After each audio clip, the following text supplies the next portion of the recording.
سيدنا ومولانا محمد وبارك وصل وسلم عليه. إن في خلق السماوات والأرض واختلاف الليل والنهار والفلك التي تجري في البحر بما ينفع الناس. فمخي رکوع کی دعوت توحید او پدی رکوع کی اللہ پاک دلائل د توحید بیان. ان فی خلق السماوات والارض دا اول دلیل خارجی علوی اشتراکی بین الخلائق دا پارا دا توحید ذکر کئی. یو دلیل دا توحید دا پارا دا دا ان فی خلق السماوات والارض بیشک پا پیدایش دا اسمانون و دزمکو کی دا سماوات نطول علویات مراد دی او دا والارض نطول سفلویات مراد دی. نو دا علویاتو دا سفلویاتو پا پیدا کولو کی سماوات اللہ پاک پسیغی دا جمع بانی ذکر کرا اول ارضی دی پسیغی دا مفرد بانی ذکر کرا. وجی دیری دی خو خوج دادا چلی ان السماوات طبقات ممتازت اسمانون چیری دا و طبقات دی او یو دبل نبیل دی دا یو اسمان نتربل اسمان پوری 1500 کالا مزل دی. والارض او زمکا چی دا دم طبقات دی خدا مماستن یو دبل سر نختی طبقات دی متفاصلتن او ممتازتن ندی نو یو دبل نجودا ندی لدی وجن دا پسیغی دا مفرد بانی ذکر کرا. واختلاف اللیل والنهار او دارنگی دا بل دلیل انقلابی اللہ پاک ذکر کئی پا اختلاف دا لیل او دا نهار کی. واختلاف اللیل والنهار پا اختلاف دا شپی او دا ورزی کی یعنی تعاقبهما شپه د ورځ پسې راځي او ورځ د شپې پسې راځي. نو د اختلاف نه یا دغه تعاقب مراد دی یو د بل پسې راتلل. او دویمه معنا د اختلاف دا اختلاف په اعتبار د ازدیاد او د انتقاص. شپه کمیږي ورځ زیاتیږي ورځ زیاتیږي شپه کمیږي.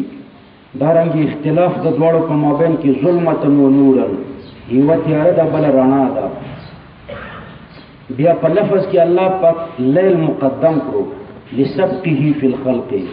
اول الله پاک شپه پیدا کړی دا بیا وروسته ورځ پیدا کړی دا او یا د شپې ځکه مقدمه کړه لشرفه د شپې شرف په نظر سره نهار ته ډیر دی. د شپې انسان الله پاک ته ډیر متوجي وي. ومن الليل یا ایها المزمل قم الليل الا قليلا نصفه او ينقص منه قليلا.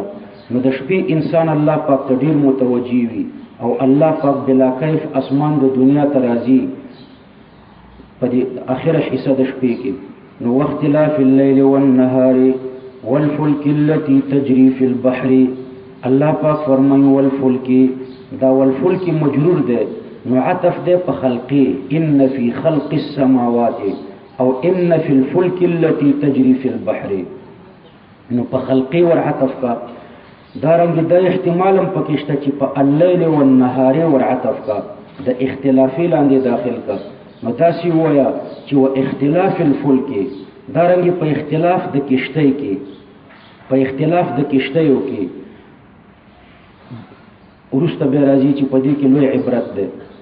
نو والفلک یا عطف ده په خلقي یا عطف ده په الليل والنهار باندې. والفلک التي تجري في البحر او دارنگی اللہ پاک فرمائی ان فی الفلک التي تجری فی البحر پا اغا کشتی کی چه غروانه دا پا سمندر کی نورست جزای دادا چل آیات لقوم یعقلون. کشتی چه روانه دا پا سمندر کی نو داسی وڑا وسپنه تا پا سمندر کی واچه واغا دوبی کی او پا منونو تنونو بانی وسپنه دا او دا اوبو پا سر بانی روانی او پا چوکتنا مال پا کی پروتی. نو پا دی کی لآیات ورست اللہ پاک جزا ذکر کرے دا خبر ذکر کرے. نو والفلک التي تجری فی البحر بے شک پاغی کشتیو کی چا غروانه دا پس سمندر کی بما ينفع الناس پا دی ما کی دو احتمال دی. اول احتمال پا کلمه دا ما کی داره چه دا ما مصدریشی بما ينفع الناس یعنی بنفعهم دا کشتی روانه دا پا نفع دا خلقو. بما ينفع الناس یعنی بنفعهم د خلق په نفع روانه ده. نو بیا به د تجری فی البحر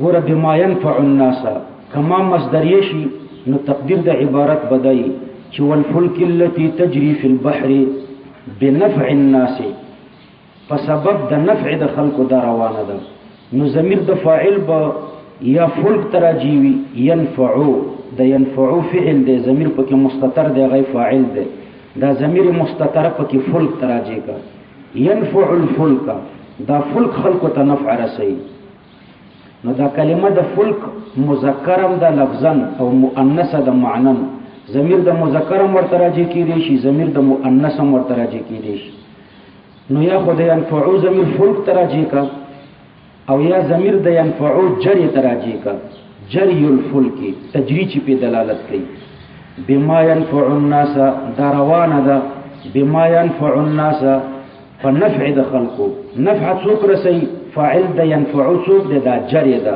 چې تجری په دلالت کوي او یا د ينفعو ضمیر بحر تراجی کا ګور درې احتمال شو پکې یا د ينفعو فاعل فلک یا د تجری مصدر چې جری ده یا البحر ينفع البحر دا سمندر نفع رسي دا درې وړ احتمالات د ما مصدریه په صورت کې چې ما مصدریه شي او کما موصوله شي نو بیا د ينفعو ضمیر د ما تراجی ده بما دا کشته روانول کوي بما په هغه تجارت باندې په هغه مالونو باندې ينفعو چې د مالونو نفع رسي الناس خلقو ته نو خلاصه دا چې د ينفعو په فاعل کې څلور احتمال شو درې په اعتبار د مای مصدریه شو او یو په اعتبار د مای موصوله شو نو کمای مصدریه شي د ينفعو ضمیر یا فلکو تراجی ده یا جری تراجی ده چې تجری په دلالت کوي یا البحر تراجی ده او کچرته ما موصوله شي نو د ينفعو ضمیر ما تراجی ده او ما عبارت د مالونو نه ده دا کشته روانول کوي په مالونو باندې چې دا مالونه ينفع الناس خلقو ته نفع رسي وما انزل الله من السماء وما دا عطف ده په الفلك فالفلك دو احتمالو یا عطف په خلقي یا عطف په الليل والنهار په دې ما کې بم امغه دو احتمالات چلیږي دا چې په الفلك ور عطف شي نو یا بد ان فی لاندې داخله وي یا بد واختلاف لاندې داخله وي نو کله ان فی لاندې داخل کې نو تقدیر بيدای چې ان فی ما انزل الله من السماء من ماء بشک پما انزل الله په دې بارانونو کې له آیات لوی دلایل د قدرت او د توحید دي او که په الليل والنهار باندې الفلکی ور عطف کې نو دا مابم د الفلکی په شان د اختلاف لاندې داخل وي نو بیا به تقدیر د عبارت دی چې واختلاف ما انزل الله من السماء اختلاف د هغه بارانونو چې الله پاک د باران راوړي نو کله لګي کله ډیری کله ور سره غلې وی کله ور سره واوري نو دا اختلاف د بارانونو وما انزل الله دا دلیل جوی دی هغه چې الله پاک را ورولي دی را نازل کړي دي من السماء من ابتدایه ده من السماء دوریزنا كل ما علاك فهو سماء هر شی چې ستا په سر وي نو هغه اسمان ده نو باران دوریزنا را وريږي نوريزي تم اسمان ویلش مما ان پدې من کې درې احتمال دي یا من بیانیه ده او یا ګوره د من السماء د لپاره بیان ده ما انزل الله من السماء هغه څه شی ده مما ان چې غوبدي او یا من تبعیضیه ده دا ما انزل الله من السماء چې ده بعضی وبدي ټول وب الله پزمکه نه را پریدي کني دا ټول ازمکه بغرق شي د ټولو نه خطه او جیدا د دریمه چې مما ان دا د من السماء نه بدل شي ما انزل الله من السماء دا من السماء مبدل منه هغه څه شی ده من السماء چې راوريږي هغه مما ان وبدي فاحيا به الارض بعد موتها فاحيا به الارض نو الله پاک را ژوند کوي په هغه باندې زمکه بعد موتها ورستا د وچوالي نظمکه وچي وبس فيها من كل دابه وبس پدې بس کې دوه احتمال دي ګوره پدې کې دوړو احتمالاتو کې عجيب لطيفي دي وبس فيها اول احتمال پکې دا ده چې دا عطف کې په مخ کې انزل باندې نو وما انزل وما بس فيها بشکا فما انزل الله کې لآيات دي او فما بس فيها کې د الله د قدرت غټ دلایل دي. نو وبس فيها عطف کا په انزله، نو ګوره یو جمله په بل جمله ور عطف شو، او تاسو په تلخیص کې وایي چې یو جمله چې په بل جمله ور عطف شي نو د دوړو جملتینو په مابین کې مناسبت پکار وي، هم په اعتبار د مسند الیه سره او هم په اعتبار د مسند سره. نو په اعتبار د مسند الیه سره پکې مناسبت دا دی چې د دوړو فاعل یو دی، مسند الیه د دوړو یو دی. وما انزل الله داغه مسند الیهم لفظ د الله دی، وبس د دې فاعلم الله دی، نو په مسند الیه کې اتحاد دی. او په اعتبار د مسندین سره پکې مناسبت دا دی چې د دوړو مسندین غرض یو دی، اتحاد الغرض، غرض یو دی. هغه غرض پکې دا دی چې دوړه مستقل دلایل د توحید د الله دی. وما انزل الله نم غرض دلیل دی په توحید د الله، وبس فيها نم غرض دلیل دی په توحید د الله. نو دوړه د الله د توحید مستقل دلایل دي او د الله د قدرت مستقل دلایل دي. خو بس چې عطف شو په انزله، نو په دې منځ کې دا بل جمله چې راغله فاحيا به الارض بعد موتها، دا تتمه د مخکینی جملې ده د ما انزل الله. نو دا دوړه په منزله د یوې جملې دي، نو دا معطوف علیه وبس فيها من كل دابه دا ور باندې معطوفه. نو اول احتمال پکې دا او دویم احتمال پکې دا دی چې وبس په دې قریب ور عطف کا چې احیا به ده د فعل له داخله کا. الله د اسمان نه اوبر ورولې چې اوبر ورولې په دې دوه شیان مرتب شو، یو دا چې فاحیا به الارض بعد موتها، یو ور باندې د ځمکې احیا مرتب شو، او دویم دا چې وبس فيها من كل دابه، حیواناتم پزمکه کې منتشر شو. نو انتشار د حیواناتو پزمکه کې دا ور باندې مرتب شو. نو انزال سبب د پاره د دوه شیانو شو، یو احیا به الارض، دویم وبس فيها من كل دابه، نو دا دوه شیان ور باندې مرتب شو. نو بس فاحیا باندې ور عطف. نو ګوره اصل کې انزلا سبب د پاره د احیا ده او احیا به سبب د پاره د بس ده.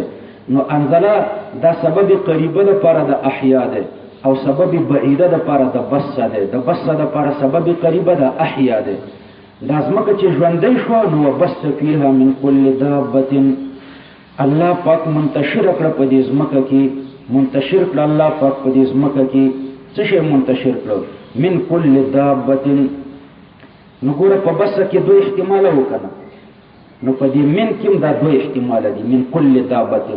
دا د من كل دابه دوه احتمالات د بس په دوه احتمالات باندې بنا دي.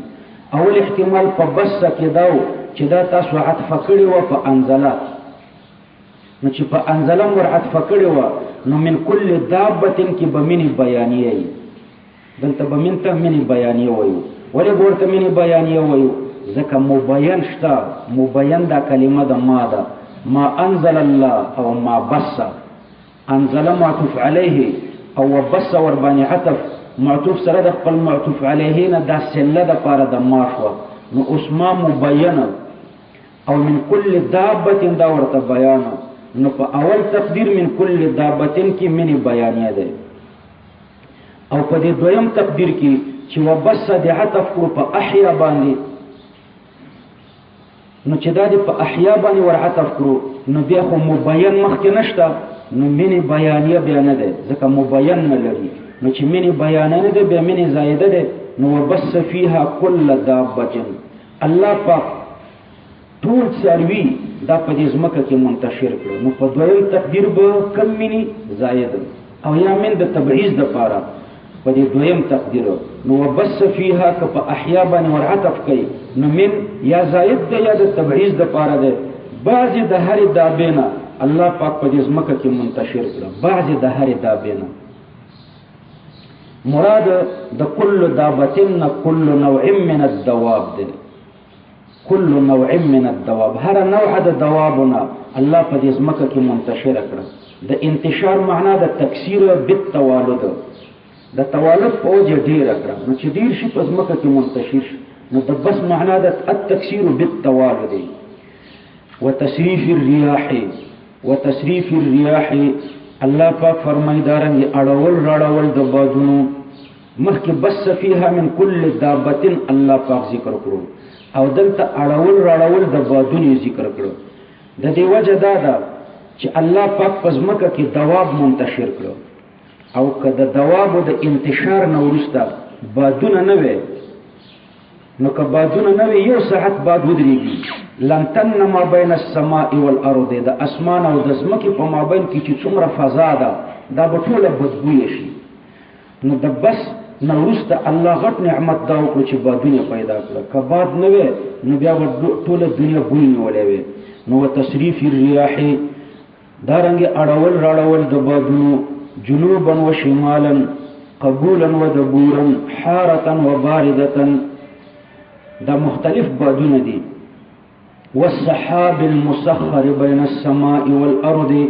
والسحاب اول تصریف الریاح الله ذکر کو ورپسې والسحاب ذکر کوي وجه دا ده چې دا السحاب دا معلول د پاره د تصریف الریاح ده اړول راړول د بادونو دا علت ده او والسحاب المسخر دا ورته په منزله د معلول ده لدی وجه نه دی ورسته ذکر کړو نو اغوریز المسخر دا صفت د پاره د السحاب ده نو والسحاب خو جمع ده او المسخر دا صيغه د مفرد ده المسخر یعنی ضمیر د مفرد ده پکې المسخر او السحاب دا جمع ده نو دراجه او د مرجع په مابین کې مطابقت ناراضي نو ګوره د السحاب په اعتبار د لفظ سره مفرد ده او په اعتبار د معنا سره جمع ده کله رعایت د لفظ کیږي ضمیر د مفرد ورته راځي کیږي لکه السحاب المسخر او کله رعایت د معنا کیږي ضمیر د جمع ورته راځي کیږي توصیفی په جمع باندې کیږي لکه سحابا ثقالا نو جمع په صفت کې راځي مفرد په صفت کې راځي والسحاب المسخر اغوریز چې هغه تابع ده بین السماء والارض دا بین السماء والارض ظرف لغو ده د المسخری پوری متعلق ده دا اوریز مسخره ده په مابین د اسمان او د ځمکې کې د تسخیر معنی دا ده چې نه را کوزیږي او نه زایل کیږي حالم کې تبع د اوریزي دا تقاضا د صعود کوي د بره د خطو کوي که د اوریز لطیفي او که کثیفي نو ښکته دراکې وټو په اعتبار د تبع سره د ښکته راکې وټو تقاضا کوي اسقال ښکته راځي او خفیف شیان بره راځي نو که دا خفیفه په کار دی چې بره لاړ شي او که ثقیله په کار دی چې ښکته راشي دا نه ښکته ځي نه بره ځي په دې منځ کې ولاړه ده همدغې ته د تسخیر وایي نو دا تابع ده په مابین د اسمان او د ځمکې کې نو دا ټول چې مخکې ذکر شو لآیات دا ډېر غټ دلایل دي په قدرت او په توحید د الله پاک باندې خو لقوم یعقلون د هغې قوم دپاره چې هغوی عقل لري یعنی یتفکرون نو دلته تعقل کنایه د تفکر نه ده هغه خلک چې عقل لري یعنی فکر کوي عقل به لري لکه کافران عقل لري خو تفکر نه کوي له دې وجه نه هغوی د دې نه استدلال د الله په توحید او په قدرت نشي کولی نو هغه څوک استدلال د الله په توحید او په قدرت کولی شي چې د عقل سره فکر هم کوي نو یعقلون کنایه د چا نه شو د یتفکرون نه حضرت عائشہ رضی اللہ عنہا چې کله دا آیات کریمه تلاوت کړو نو به او فرمایل ویل لمن قرأها ولم يتفکر فيها دا هغه چا د پر هلاکت ده چې دا آیاتونه ولولي او بیا تفکر پکې ونه کی نو په دې آیاتونو کې تفکر په علم ریاضي سره راځي علم ریاضي کې د الله دغه اسمانونو د ځمکو د هواګانو عجایب او غرایب ذکر کیږي چې عقل به ورته کار کوي دي ومن الناس من يتخذ من دون الله اندادا بعض د انسانانو نه هغه خلق دي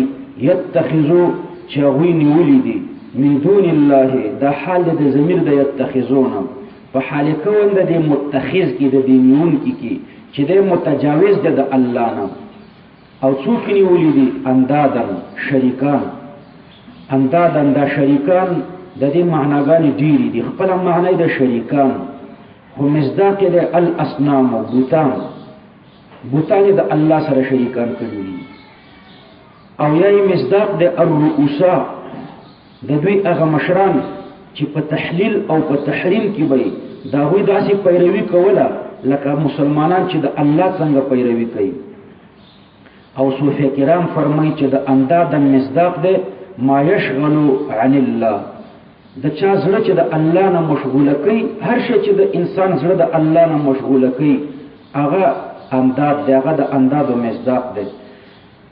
يحبونهم كحب الله، يحبونهم دا یا جمله مستأنفه ده یو احتمال. دویم دا چې صفت د پاره د اندادن ده داسې بوتان يحبونهم. دریم دا چې دا صفت د پاره د من ده، دا من يتخذو چې ده يحبونهم كحب الله، دوی محبت کوي د دې شریکانو سره چې دوی د ځان نه د الله سره شریکان کړي دي، دوی د دې اندادو سره محبت کوي. محبت میل القلب ته وایي، دلته ترنه مراد تعظیم او طاعت ده. نو يحبونهم یعنی يعظمونهم ويطيعونهم، دوی د دې اندادو تعظیم کوي او د اندادو سره محبت کوي. ګوره خپل معنا خو میل القلب ده او دلته څه شی مراد ده؟ تعظیم او اطاعت.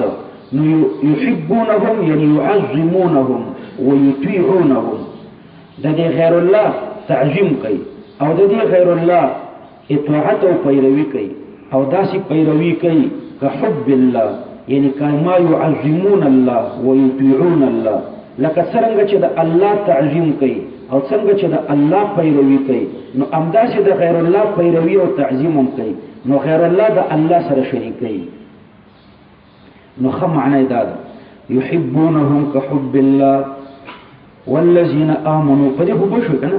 يحبونهم خپله معنا خو میل القلب ده، دلته ترېنه مراد اطاعت او تعظیم ده. نو استعاره بالتبعیه ده په طریقه خو انشاءالله چې پوهېږئ. يعظمونهم ويطيعونهم كحب الله، یعنی کما يعظمون الله ويطيعون الله، لکه دوی چې د الله تعظیم څنګه کوي او د الله اطاعت څرنګه کوي، نو همداسې د غیر الله هم کوي. دا ښکلې توجیه ده.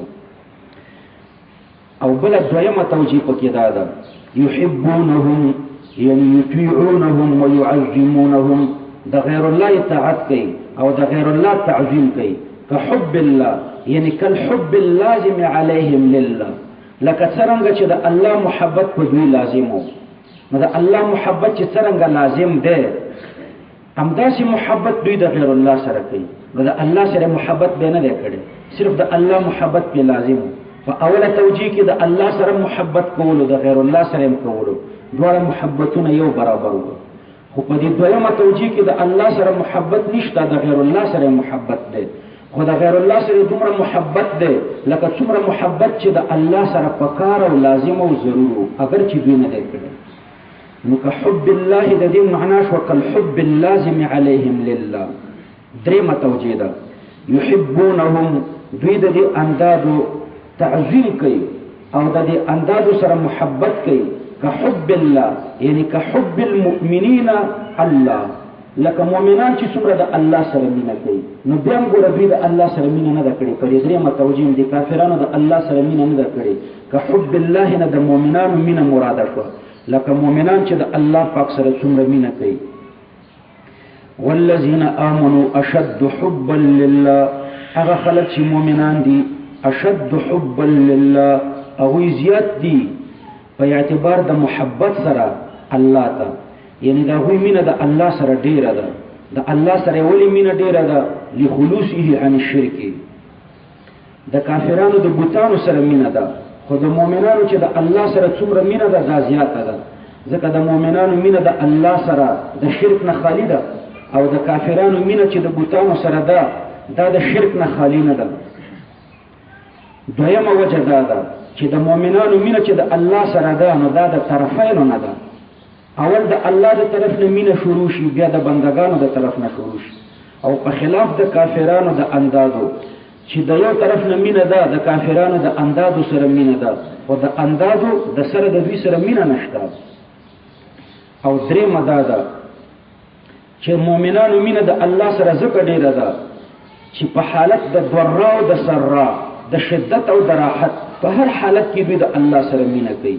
او په خلاف د مشرکانو نه دوی په حالت د سرا، د خوشحالی او د راحت کې د اندادو سره مینه کوي، خو چې کله ضرا او تکلیف ور باندې راشي نو بیا پریدي فاذا ركبوا في الفلك دعوا الله مخلصين له الدين چې په کشته کې سوار شي او د سمندر په چپو کې راګیر شي نو بیا د بوتانو مینه پریدي بیا د الله سره مینه کوي. ولو يرى الذين ظلموا إذ يرون العذاب أن القوة لله جميعا وأن الله شديد العذاب. اول پدې کې ترکیب وکړي دا غینو رسته به معنا وکړي. نو ګور ولو يرى الذين ظلموا دا يرى فعل ده لو شرطيه ده او يرى فعل ده د لو شرطيه نه ورسته فعل ماضي ذکر کیږي او دلته الله پاک د لو شرطيه نه ورسته فعل مضارع ذکر کړه ولو يرى الذين ظلموا. نو پدې کې الله پاک تحقق د مدلول ته اشاره کوي. کله د ماضی په ځای مضارع ذکر کیږي په مطلب پوه شئ د دې مضارع مدلول متحقق وي نو چې د مضارع مدلول متحقق وي لدی وجنه الله پاک د ماضی په ځای باندې ذکر کوي. نو تحقق د مدلول لوجد تحقق د مدلول نه الله پاک د ماضی په ځای باندې صيغه د مضارع ذکر کړه.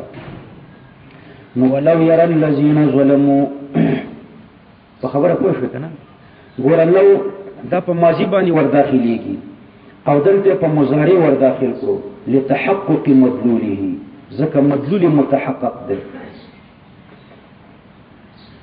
نو يرى فعل مضارع په معنا د ماضی سره د دې فاعل څوک ده نو د دې په فاعل کې دوه احتمال دي. یو احتمال پکې دا دی چې د دې فاعل الذين ظلموا ده نو مفعول به به حذفي. نو ګوره ترکیب به دی لو يرى فعل الذين ظلموا ده فاعل انفسهم ده مفعول به.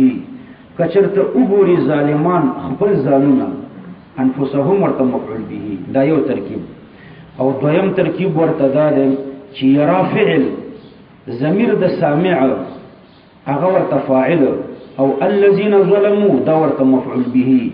نو بیا به معنا دی لو يرى کچرته سامعين وګوري څوک وګوري الذين ظلموا ظالمان وګوري اذ يرون العذاب فاغه وخت چې دوی وګوري عذاب دلته يرون فعل مضارع ذکر کړه لتحقق وقوعه د کومې جملې مضمون چې متحقق وي نو الته الله پاک اذ يرون العذاب نو د تحقق لتحقق مدلوله لتحقق وقوعه وقوع متحققي لدی وجنه صيغه د فعل مضارع ذکر کېدې دا مضمون استقبالي ده او د تحقق د وقوع د وجنه اذ يرون العذاب دلته صيغه د مستقبل ذکر کړي لتحقق وقوعه نو دا څه ده لکه ماضي په تحقق د وقوع کې.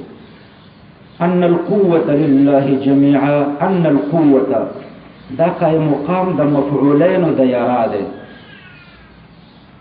لو يرى الذين ظلموا اذ يرون العذاب څه شی وګوري مخکې خو مفعول به د مقدر کړو چې انفسهم ده. دویم احتمال پکې دا دی چې انفسهم ورته مفعول به نه ده. لو يرى الذين ظلموا انفسهم دویم توجیه پکې دا دی چې ان القوه لله دا ورته مفعول به ده. نو ان القوه لله جميعا دا د يرى د پاره مفعول به کا نو جواب د لو حذف کا چې لو وقعوا في الحسره دی په ډیر افسوس او په غم کې واقع شي جميعا حال واقع شوی دی. وان الله شديد العذاب او کبي دا وګوري چې الله پاک سخت عذاب والا دی نو لو وقعوا في الحسره دی په ډیر افسوس کې واقع شي. استبرأ الذين اتبعوا من الذين اتبعوا استبرأ دا مخکې د اذ يرون العذاب نه بدل دی یو ترکیب پکې دا. دویم دا چې دا ظرف دی د پاره د شدید العذاب الله سخت عذاب ورکی په کوم وخت کې شدید العذاب دی استبرأ الذين پدې وخت او یا دا دریم ترکیب استبرأ الذين دا مفعول د پاره د اذکروا مقدر دی. اذکروا استبرأ الذين یاد کړئ هغه وخت تبرأ الذين اتبعوا چې بیزار بشي الذين اتبعوا متبوعين هغه خلق چې دا غوي پیروي شوی دا هغه به بیزار شي د چانه به بیزار شي من الذين اتبعوا دا هغه خلقونه به بیزار شي چې چا تابعداري کړي دا هغه بیزاری په بل آیات کریمه کې الله پاک ذکر کوي دا مشران به د کشرانو په باره کې وایي تبرأنا الیک ما کانوا ایانا یعبدون، یا الله پاک مونږ تا ته تبرئ کوو، دا مشران د کشرانو نه بیزاره کیږو، ما کانوا ایانا یعبدون، دوی خو زموږ عبادت نه دی کړی. نو چې کله دا بیزاری راشي ورأوا العذاب، په دې کې یو ترکیب دا دی چې دا عطف دی په تبرأ باندې، اذ تبرأ او اذ رأوا العذاب. دویم ترکیب پکې دا دی چې دا حال دی د اتباع د متبوعینو نه، ورأوا حال دا چې دا متبوعین او تابعین د الله عذاب وګوري. نو چې حال شي ماضی چې حال واقع شي قد پکې وي نو دلته به قد مقدر کوي وقد رأوا العذاب. په داسې حال کې چې دا تابعین او متبوعین د الله عذاب وګوري. وتقطعت بهم الاسباب، دا عطف دی په تبرأ او قطع بشي بهم. په دې کې دوه احتمال دي، یو دا چې با په معنا د عن سره کې وتقطعت عنهم الاسباب، او دویم احتمال پکې دا دی چې دا با د سببیت د پاره کې نو حذف د مضاف به بیا کوي، کبا د سببیت د پاره کې نو بیا به معنا دی وتقطعت بسبب كفرهم الاسباب، قطع شي په سبب د کفر د دوی باندې، الاسباب یعنی اسباب المحبت، اسباب د محبت. نو اسباب د محبت قطع شي د تابعین او د متبوعین په مابین کې چې کوم اسباب دي. مفسرین د الاسباب معنا کوي الوصل التي كانت بين الاتباع والمتبوعين في الدنيا من الانساب والمحاب والاتفاق على الدين. یوازې اسباب د محبت نه بلکې اسباب المحبه، اسباب د محبتم او دارنګ نسبونه بم قطع شي، اتفاق فی الدین بم ختم شي، هغه ټول اسباب د وصل به ختم شي. الاسباب یعنی اسباب الوصل، اسباب د وصل. اسباب د وصل څه شي؟ محبتونه دي، نسبونه دي، دینونه دي، نو دا به د دوی په مابین کې قطع شي. وقال الذين اتبعوا، په دې پوه شوئ که نه؟ وبیا دا آیات د تقلید په خلاف پیش کوي. نو وایي دا مقلدین به د امام صاحب نه بیزاره شي، یو طرف ته د خولې په ځای باندې بل ځای وشکولو چې د تقلید او د اتباع په مابین کې فرق دی. تقلید وایي دې ته وایي چې بغیر د مطالبې د دلیل نه د یو مجتهد پسې روان شي، او اتباع وایي دې ته وایي چې سره د مطالبې د دلیل نه د یو چا پیروي وکړي. نو ټول زور په دې لګي چې د تقلید او د اتباع په مابین کې فرق دی. او بیا د اتباع آیتونه د تقلید په خلاف پیش کړي. دلته خو د اتباع ذکر شوی دی. ګوره واستبرأ الذین اتبعوا، مقلدین خو نه دي یاد کړي، واجب وي د اتباع او د تقلید په منځ کې فرق دی، او د طرف په اتباع دی، په تقلید خو نه شو. دې ځکه بیا د اتباع او د تقلید په مابین کې مساوات کوي چې بس تقلید او اتباع یو شی دی. همدل طرف په اتباع رد په تقلید دی. قرآن کریم کې بالکل په تقلید رد نه دی شوی، بلکې ټول رد په اتباع کیږي، او بیا د اتباع او د تقلید په منځ کې فرق راوړي. نو رد په اتباع دا رد په تقلید نه دی، د وابیانو د مزاج مطابق. خمون که الزامن په موږ رد کوي چې تاسو خو د تقلید او د اتباع په مابین کې اتحاد ګڼئ. موږ وایو تقلید، اتباع، اقتداء، اطاعت دا ټول یو شی دي. په لغت کې پیروي ته وایي، او په اصطلاح کې د یو مجتهد پر راهنمایي کې په دین باندې عمل کول د اصطلاحي معنا ده. خو زموږ د مذهب مطابق، زموږ د عقیدې مطابق خو دواړه یو شی دي. نو که مونږ ته وایي چې ستاسو د عقیدې مطابق دلته په تقلید رد دی، ځکه په اتباع رد راغی او تاسو اتباع او تقلید ته یو شی وایي، نو موږ بالکل ټیک ده. تقلید او اتباع په دوه قسمه ده. یو د مجتهد پیروي ده، د مجتهد پر راهنمایي کې په دین باندې عمل کول. د مجتهد تقلید، اتباع، اقتداء، اطاعت او پیروي ده. او یو د غیر مجتهد ده، دا د غیر مجتهد پیروي چې وابیانی کوي. وابیان د امین الله پیروي کوي، امین الله غیر مجتهد ده. امین الله د هریچند هندو پیروي کوي، الظفر المبین ګوري، د هندو کتاب ګوري، هغه غیر مجتهد ده. د دوی سلسله ټوله د غیر مجتهدینو ده. عوام د امین الله پسې ځي، امین الله د صادق سیالکوټي پسې ځي، صادق سیالکوټي د یوسف جیپوري پسې ځي، یوسف جیپوري همدارنګه د هریچند هندو پسې ځي. دا ټول سلسله د غیر مجتهدینو ده. نو د غیر مجتهد پیروي دا تقلیدي مضمون دی، دا کافرانو کولو. بعضی کافران تابعین و بعضی متبوعین. دا متبوعین مجتهدین و که غیر مجتهدین.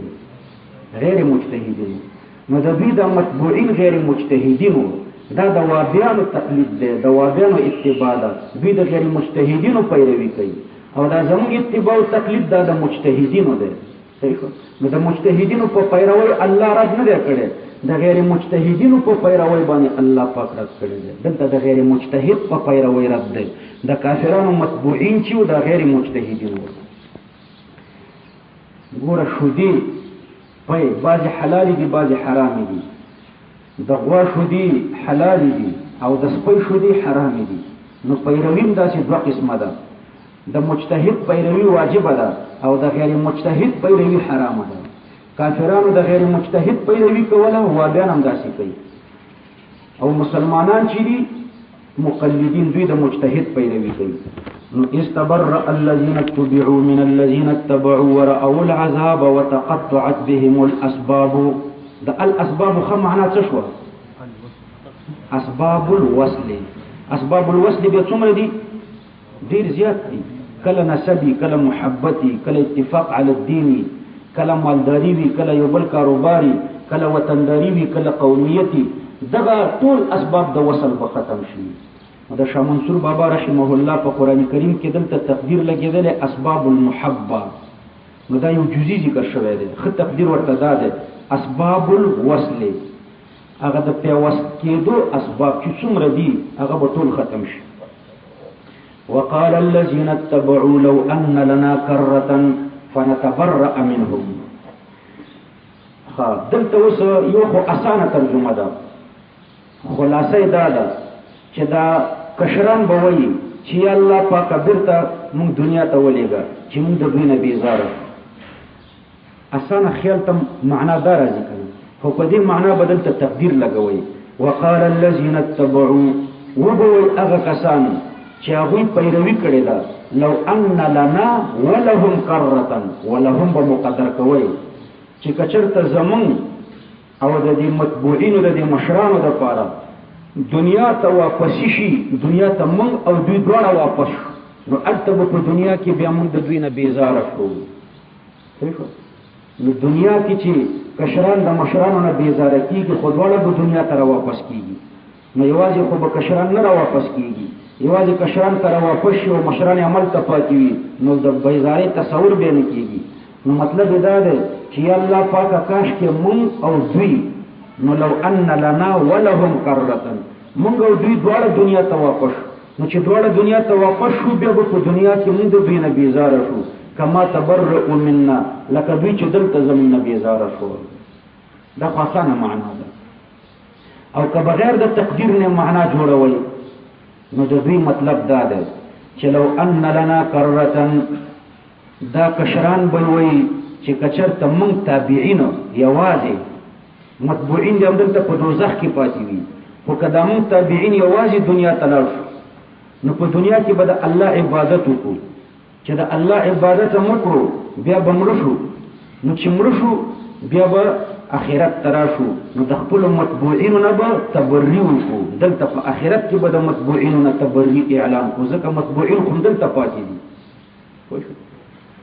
نو که یوازې دا تابعین دنیا ته لاړ شي، هلته په الله ایمان راوړي او د الله عبادت وکړي او بیا مړه شي، بیا د خپلو متبوعینو سره یو ځای شي، نو بیا به د دوی نه تبري وکړي. نو د تبرئ نه وروسته به بیا هغوی غصه شي، نو د دوی انتقام به حاصل شي. نو اوله معنا خو ډېره اسانه ده کنه، لو ان لنا ولهم کرة، که مونږ او دوی دواړه دنیا ته لاړ شو نو بیا به مونږ د دوی نه په دنیا کې بیزاره شو.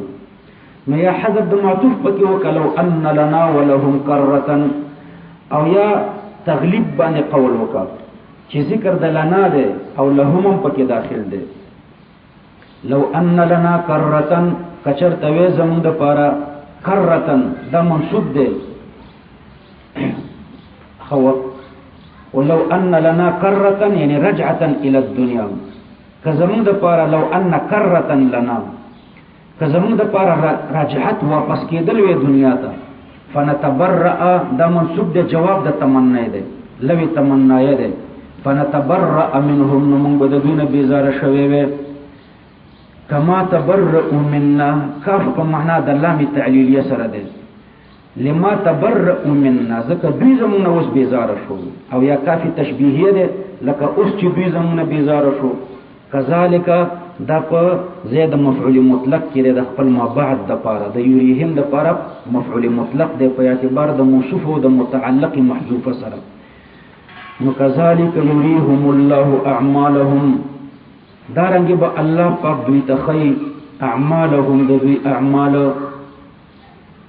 دارنګ الله پاک دوی ته د دوی اعمال ښکارا کوي حسرات په معنا د ندامات دا حسرات مفعول ثالث د پاره د یرید هم مفعول اول اعمالهم مفعول ثانی حسرات د مفعول ثالث کيوري رؤيه قلبي شي نو رؤيه قلبي شي یوری بیا درې مفعول غواړي نو د درې مفعول ده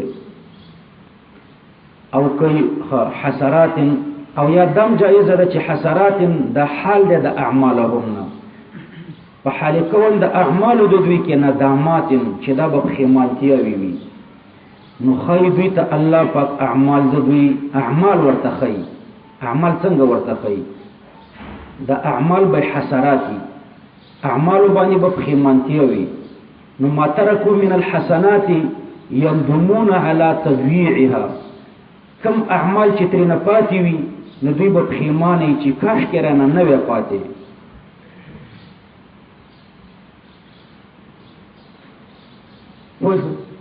ما ترکو من الحسنات يندمون على تضييعها او کم اعمال چې دوی کړی دي نو پاغي کې به ندامت د دوی دا وی چې کاش کم زیات کړي وي او دویمه توجیه پکې دا د امام سودی صاحب ذکر کړی دا چې یریهم الله اعمالهم جزاء اعمالهم مراد ده الله به دوی ته د دوی د اعمال جزاء ورخی حسرات علیهم ندامات علیهم صفت د پر د حسرات ده ندامات کائنات علیهم د خیمانتیا غانی به په دوی باندې وی وما هم بخارجین من النار او نبی دوی وتون کې د ورنم یا ایها الناس کلوا مما فی الارض حلالا طیبا دا د یهودو مبارک الله پاک د آیات کریمه نازل کړو حين حرموا على انفسهم البحيرة والصائبة والوصيلة والحام يهود پزان باندې یو خاص څه حرام کړو نو الله د دوی په بارک دا آیات کریمه نازل کړو چې پزان باندې څه شی حرام وي چې الله نه حرام کړی نو پزان یې حرام وي یو شان نزول داده او دویم شان نزول داده چې دا د حضرت عبد الله ابن سلام رضی الله عنه په بارک الله پاک نازل کړو عبد الله ابن سلام رضی الله عنه مخکې يهوديو ورسته مسلمان شو په يهوديت په دین کې د اوخ د غوښې خوړل حرام دي او په اسلام کې د اوخ د غوښې خوړل جایز دي خو واجب بیا هم نه دي که خوري کوي خو تر اوسه پورې موږ د اوخ غوښه نه ده خوړلې لازم او ضروري خو نه ده نو عبد الله ابن سلام سے بو فرمایل چې په اسلام کې د اوخ د غوښې خوړل فرض نه دي نه واجب دي په نه خوړلو کې نه ګناګارېږي او د يهوديت په دین کې په خوړلو ګناګارېږي نو زه به نه خورم چې په دواړو دینونو عمل راشي نو الله پاک فرمایل چې د اوخ غوښه دی ولې په ځان حرام کړه یو خو نه خوړل دي یو په ځان حرامول دي نو په ځان یې حرامول یا ایها الناس کلوا مما فی الارض اے انسانانو خورئ تاسې مما فی الارض د هغې څه نه چې په دې ځمکه کې دي حلالا طیبا ګوره ترکیب یې دا دی د دې ترکیب سره معنا ډېره ښکلې واضحه شي کلو فعل دی که نه ضمیر پکې مستتر دی غیر فاعل دی او حلالا طیبا دی مفعول به دی او دا مما فی الارض دا حال واقع شوی دی د حلالا طیبا نو اوس معنا دا ده چې اے انسانانو کلو تاسو خورئ حلالا طیبا حلال مال خورئ او طیب مال خورئ په حال کون د حلالا طیبا کې مما فی الارض چې دا کاین دی د مما فی الارض د ځمکې د جنس نه د ځمکې نه راشم نو مما فی الارض د حلالا طیبا حال واقع شوی دی او حلالا طیبا د کلو د پر مفعول به دی دویمه توجیه پکې دا ده چې حلالا طیبا دا د مما کې د دې ما نه حال واقع ده. نو کلو ما فی الارض من د تبعیض د پاره ده. خوري بعض ما فی الارض ټول خو نشي خوړی، بعض ما فی الارض خوري په حال کون د دې ما فی الارض کې حلالا طیبا چې حلال طیبی. دریم ترکیب پکې دا ده چې حلالا طیبا د کلو د پاره مفعول مطلق ده، خو اکلر به پکې مقدر کوي. دا سی بوي کلو مما فی الارض، خوري بعض هغه چې پزمکه کې دي. څنګه خوري؟ اکلا حلالا، صحیح مفعول مطلق ده په اعتبار د موصوف محذوفه سره. اکلا حلالا طیبا، اکل حلال چې طیب ده. درې ترکیب مې درته وکړه. اول ترکیب مې دا درته ذکر کړو چې کلو فعل او فاعل، حلالا طیبا ده مفعول به، او مما فی الارض کې ما درته ویل چې دا حال ده د حلالا. مما فی الارض په حال کول د حلالا طیبا کې چې دا قائم ده د مما فی الارض نه. دام جایز ده چې مما فی الارض د کلو پورې متعلق کوي په دې اول ترکیب کې من ابتدایه کوي. خو به هر تقدیر من د تبعیض د پاره ده. بعضی هغه چې په دې ځمکه کې دي حلالا طیبا په حال کول خداس حال دا چې دا به حلالي او طیبا. طیب څه معنا؟ ما یجده طاهرا عن دنس شبهه، حلال بوي خود شبهه نه بم صفای. نو طیب دا معنا چې شبهه د حرام وبم پکې نه. ولا تتبعوا خطوات الشیطان، الله پاک فرمایي تاسو مطابقيږي خطوات الشیطان د قدمونو د شیطان. د دې علما پنځه معناګانې ذکر کړي، نورم ډېر ذکر کړي، خو ما پنځه را نقل کړي. ولا تتبعوا خطوات الشیطان خپل معنی د آثار الشیطان، د قدمونو د نقش قدم د شیطان، د شیطان په نقش قدم مزي. نو یو معنی د آثاره، دویم معنی د اعماله، دریم معنی د خطواياه، څلورم معنی د طرقه فی المعاصی، اغلار د په ګناهونو کې. او پنځم معنی بعض علما ذکر کوي چې د خطوات شیطان نه دلته خاص ګناه مراده ده، خاصه ګناه چې الحلف بالطلاق والنذور فی المعاصی وكل يمين بغیر الله ده. یو سړی قسمونه په طلاقونو باندې کوي، په ګناهونو کې نذرونه لګوي، دا رنګه هر قسم چې په غیر الله باندې وي نو د دې مطابق کېږي. انه لکم عدو مبین، بشک دا شیطان ستاسو د پاره عدو دشمن دی. مبین یا لازمی ده معنی د ظاهر العداوت، دشمنی ظاهره ده، خود ذوی البصیرت د پاره ظاهره ده. څوک چې حق لري نو دشمنی ظاهره ده. او که متعدی کوي نو بیا به د مبین معنا دا وي چې مظهرها خپل دشمنی ښکارا کړم ده. حيث ابا من سجود آدم، کله چې آدم علی السلام ته د سجدې نه انکار وکړو نو خپل دشمنی در تر ښکارم کړه. انما یأمرکم بالفحشاء بالسوء والفحشاء، انما یأمرکم بشک شیطان تاسو ته امر کوي.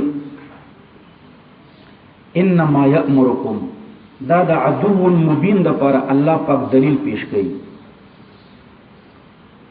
مخکې الله ذکر کړه شیطان ستاسو د پر دشمن د ښکارا، عدو مبین دشمن د ښکارا. اوس دا د دشمنی دلیل څه دی؟ الله فرمای انما یأمرکم، دا دلیل دی د پر د دشمنی. نو خلاصه د دلیل دا ده چې انما یأمرکم بالسوء والفحشاء دا صغرا، وكل ما هذا شانه فهو عدو مبين للكبرى. ما الشيطان عدو مبين لنتيجه. انما يأمركم بالسوء، بعض علماء ربط داسې ذکر کوي چې مخکې الله دعوه د عداوت د شیطان وکړه، دلته کیفیت د عداوت بیانوي. دا دشمنی څنګه ده؟ نو کیفیت دا ده چې انما یأمرکم بالسوء، دوی تاسو ته امر کوي بالسوء. د سوء معنا ده جميع المعاصي، ټول ګناهونه. والفحشاء د فحشاء معنا ده اقبح انواعها، هغه سخترینه ګناه. یو مطلق ګناه ده بل سخترینه ګناه ده. نو د سونه مطلق ګناه مراده ده او د فحشاء نه هغه سخترینه اقبحترینه ګناه مراده ده. دویمه توجیه د عبد الله ابن عباس صاحب ده د بسوء نه مراد ما لا حد فيه هغه ګناهونه مراد دي چې پاغي کې حد نشته او د فحشا نه مراد هغه ګناهونه دي چې پاغي کې حد ده لکه معاذ الله لواتت او زنا لواتت ګناه ده کنه خو حد پکې نشته او زنا ګناه ده خو حد پکې شته په خبر پوه شو نو د سونه مراد هغه ګناهونه دي چې حد پکې نشته او د فحشا نه مراد هغه ګناه ده چې حد پکې شته نو په لواتت حد نشته دا ضمني و جمله درته ذکر کوم یو وبی ده هغه یو حنفي ته ټلیفون کړی دی او دی حنفي ته وایي چې ستاسو په هدایه کې په کتاب الحدود کې لیکلي دي چې په لواتت حد نشته نو دا دنیا کې چې څومره فحشا او منکر او لواتت خاني او دا د ګناهونو سنټرونه دي وای دا د حنفي فقه ثمره ده ځکه په حنفي فقه کې راغلي دي چې په لواتت حد نشته دا کلیف چې عوام واوري دا بیان نو د عوامو خیال ته دا ورکوي چې په لواتت حد نشته یعنی جایز ده د وبي مقصد دا ده چې په فقه کې لیکلي چې په لواتت حد نشته او حد نشته نو د دې معنا دا ده چې دا جایز ده دا تلبیس ابلیس ده ګوره د لا حد معنا دا نه ده چې جایز ده حدیث کې راځي من اتا بهیمه فلا حد علیه چا چې معاذ الله د څاروي سره بدفعلی وکړه په د حد نشته د خنزیر غوښه چې چا وخوړه حد پې نشته وینه چې چا وسکله حد پې نشته یو وبي چې ګندګي د لیټین وخوړه نو حد پې نشته په دې وبي څومره حد دی ودی وای وبي لا یو لیټین کې ګندګي وخوړه حد پې شته که نشته حد پې نشته نو آیا لا حد اوس دغه معنا شو چې وبي ته د لیټین د ګندګۍ خوړل جایز دي وبي خنزیر وخوړو حد پې نشته آیا د دې دا معنا ده چې آیا خنزیر خوړل ورته جایز دي یو وبي وینه وسکله نو حد پې نشته آیا د دې دا معنا ده چې اوس دا ورته جایز دی نو سزا خو دوه قسمه ده یو حد دی بل تعزیر دی حد نشته تعزیر دی نو که سړي ګندګي وخوړه ته به تعزیر ورکوي که د خنزیر غوښې وخوړه تعزیر به ورته ورکوي که شراب کې خو حد دی داسې نور ګناهونه چې په هغې کې حدود نه دي ذکر شوي خو ګناه ده لکه د خنزیر غوښې وخوړه بهیمې ته راتلل وکړه نو په دې ټولو کې تعزیر دی نو په لواتت کې په فقه حنفي کې لا حد دا معنا چې حد نشته تعزیر دی ځکه صحابه په دې کې مختلفې سزاګانې ورکړي دي چا دیوال را چپه کړی چا په اور سوځولی دی حدیث کې راځي اقتل الفاعل والمفعول به قتل کوي نو حد ورته نه دی ټاکلی حد کې خو اختلاف نه راځي او د دې سزاګانې په صحابو کې مختلفې وي دیوال را چپه کول د کمر نه را غورځول د غره نه را غړول په اور باندې سوځول مختلفې سزاګانې دي نو چې مختلفې شوې دي ته تعزیر وایي نو په فقه کې راځي چې لوطي ته حد نشته یعنې تعزیر دی دا دویم ټکی ورسره مرعي دی خو وابین تلبیس ابلیس کوي او نو بسوء نه مراد هغه ګناهونه دي ګناه ده خو حد پکې نشته بلکې تعزیر دی او الفحشا نه مراد هغه ګناهونه دي چې په هغې کې شابسي حدود دي دا دویمه توجیه او دریمه توجیه درته ذکر کوم د السوء والفحشاء د دواړو نه ګناهونه مراد دي دواړه په معنا د ګناه سره دي المراد بهم الاسم د دواړو نه ګناه مراد ده خو بیا د معطوف او د معطوف علیه په مابین کې تغییر وي دلته د معطوف او د معطوف علیه په مابین کې تغییر شته او که نشته نو ګوره د معطوف او د معطوف علیه په مابین کې تغییر په اعتبار د وصفینو سره ده اسم هغه ګناه ته وایي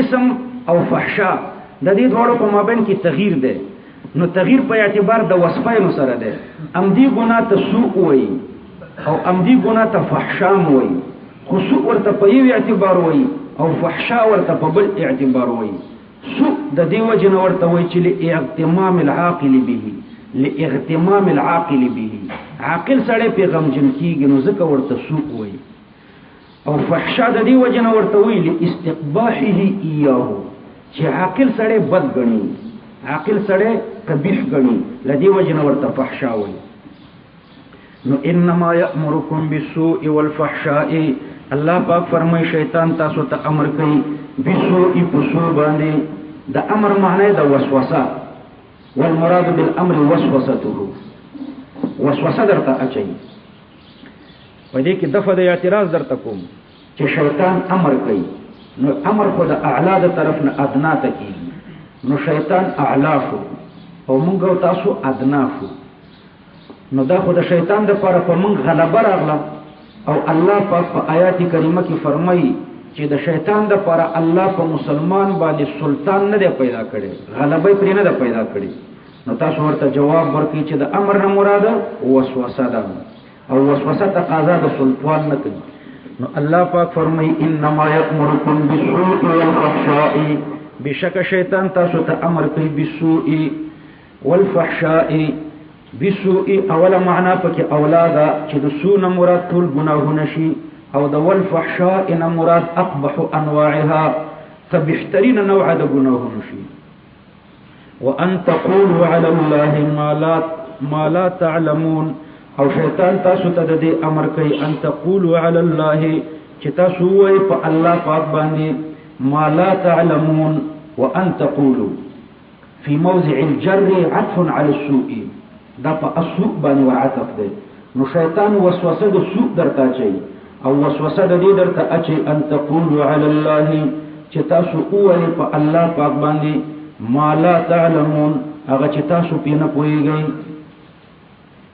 چې هغه دروغ دي په الله پاک باندې دا دروغ وتړئ چې بأن حرم هذا واحل هذا د ځان نه وایي چې الله پاک دا شی حرام کړی دی او دا شی حلال کړی دی د ځان نه داسې ټاپې لګول نو شیطان د دې وسوسه درته اچوي وإذا قيل لهم اتبعوا ما أنزل الله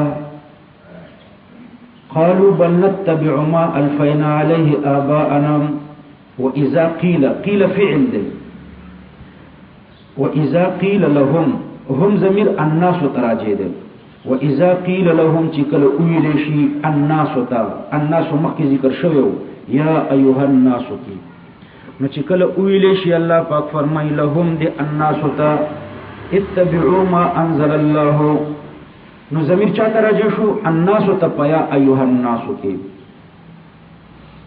مخکې یا ایها الناس کی صيغه د مخاطب وا او اذا قيل دلته صيغه د غائب ذکر شو دیکھیں الله خبرداري ورکړي د دوی په گمراهۍ چې دا ډېر گمراه خلکو قابل د دې نو چې د دوی سره خطاب وکړي شي بلکې مناسبه دا ده چې دوی په صيغه د غائب باندې ذکر شي واذا قيل لهم اتبعوا ما انزل الله چې کله دوی ته ویل شي چې تاسو پیروي وکړئ د ما انزل الله دا قران دی قالوا دوی بل نتبع ما الفينا عليه آباءنا بلکې مونږ پیروي کوو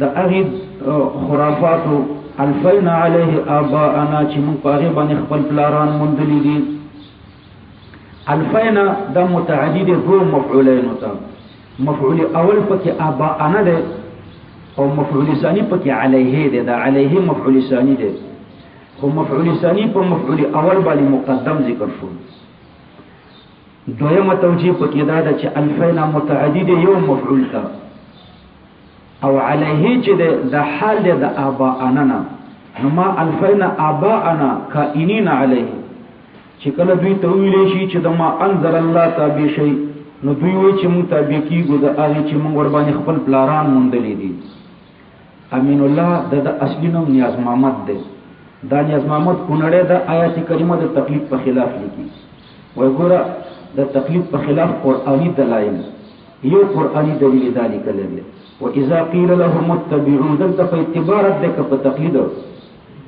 په اتباع او د امین الله نیاز محمد کونړي خوله وشکېده چې د اتباع او د تقلید په مابین کې فرق دی اتباع جدا شی دی او تقلید جدا شی او دلته خو په اتباع رد دی که په مونږ اعتراض وکړي چې تاسو خو یو شی ګڼئ نو ستاسو په نیت چې په اتباع رد راشي په تقلید هم رد دی نو بلکل ټیک ده تقلید په دوه قسمه دی تقلید د مجتهد دا واجب دی او تقلید پیروي د غیر مجتهد د حرام ده نو دلته د غیر مجتهد په پیروي الله رد کړی دی د غیر مجتهد د مجتهد په پیروي نه دی کړی بلکې د غیر مجتهد په پیروي باندې الله رد کړی دی د دوی پلاران مجتهدینو که غیر مجتهدینو د غیر مجتهد پیروي ته خو مونږ واجب نه وایو د غیر مجتهد پیروي خو وابیان کوي ټول وابیان د امین الله پسې روان دي او امین الله د هریچند اندو پسې روان دي جوړ بس کې جوړ. واذا قيل لهم اتبعوا ما انزل الله چې کله دوی ته ویل شي چې تاسو پیروي وکړئ د ما انزل الله قالوا بل نتبع ما الفينا عليه ابانا دوی وای چې موږ پیروي کوو د هغه خرافاتو چې موږ ور باندې خپل پلاران مونډلې دي. د دوی پلاران غیر مجتهدین وو نو دوی پیروي د غیر مجتهد کوله. په خبره خو پوه شئ. او موږ د چا پیروي کوو؟ موږ د ما انزل الله پیروي کوو د مجتهد پر راهنمایي کې. موږ د ما انزل الله پیروي کوو د چا پر راهنمایي کې؟ د مجتهد پر راهنمایي کې. نو موږ په دې آیات عمل کړی دی. موږ پیروي کوو د ما انزل الله خو د مجتهد پر راهنمایي کې. او په دې آیات کریمه کې هغه خلک ذکر شوی دي چې ما انزل الله نه مني او د غیر مجتهد خبره مني. ګوره د آیات ته سوچ کوه. کافرانو ما انزل الله نه منلو صحیح شو او د خپل پلارانو خبره منله. نو ما انزل الله نه منل او د خپل پلارانو خبره منل دا کفر دی. او ما انزل الله منل خو د مجتهد پر راهنمایي کې دا واجب ده. نو موږ ما انزل الله منو خو د مجتهد پر راهنمایي کې منو. پوه شو. واذا قيل لهم اتبعوا ما انزل الله قالوا بل نتبع ما الفينا عليه ابانا. ورست الله پاک تقلیدی مضموم او تقلیدی ممدوح ذکر کوي. ګوره داسې وای اولو کان اباهم لا يعقلون شيئا ولا يهتدون. اگر چې د دوی پلاران په هیڅ نه پوهیدو او هیڅ پلار برابر نه وو لا يعقلون یعنی قیاس نشو کولای په اجتهادي مسایلو نه پوهیدو ولا يهتدون او په منسوسي مسایلو نه پوهیدو. د دوی پلاران داسې و چې نه په اجتهادي مسایلو پوهیدو او نه په منسوسي مسایلو پوهیدو. یعنی د دوی پلاران غیر مجتهدین وو. نو ګورم دې کې الله ذکر کوي چې د دوی پلاران مجتهدین وي يعقلون او يهتدون وي. نو بیا د دوی پیروي مضمومه نه و که يعقلون او يهتدون وي.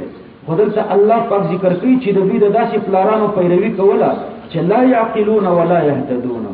نه په اجتهادي مسایلو پوهیدو او نه په منسوسي مسایلو پوهیدو.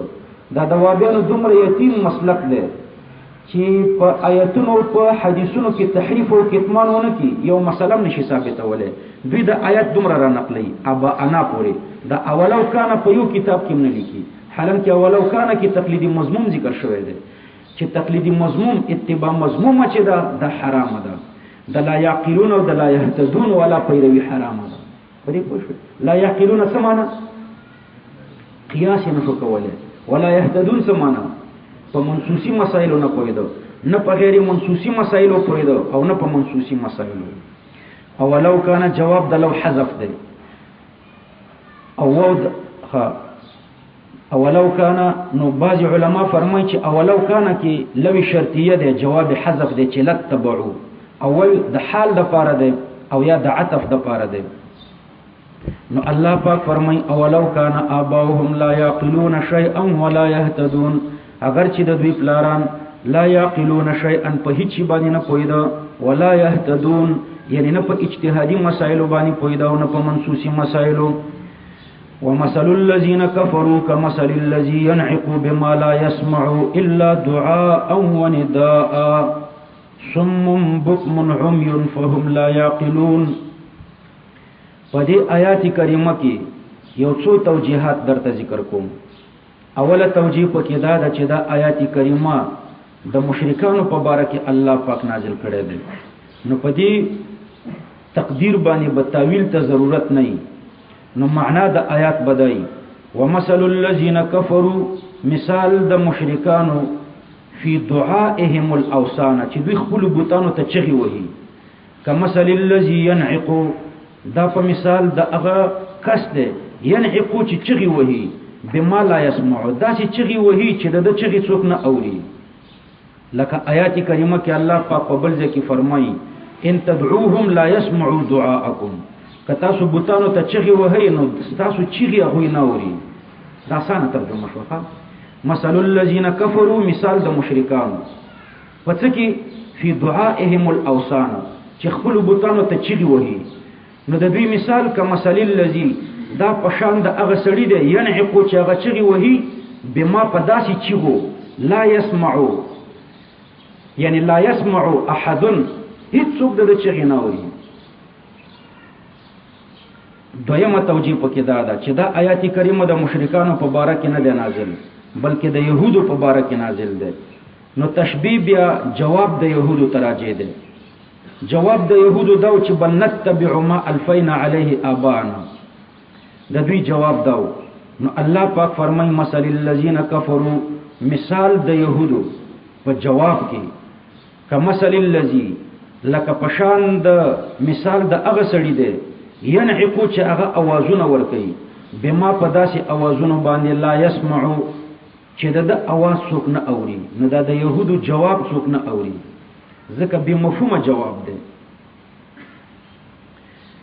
یعنی جواب مقبول نه دی او درېمه توجیه پکې دا ده دا دویمه توجیه شو په دې خو پوه شو ومثل الذين كفروا مثال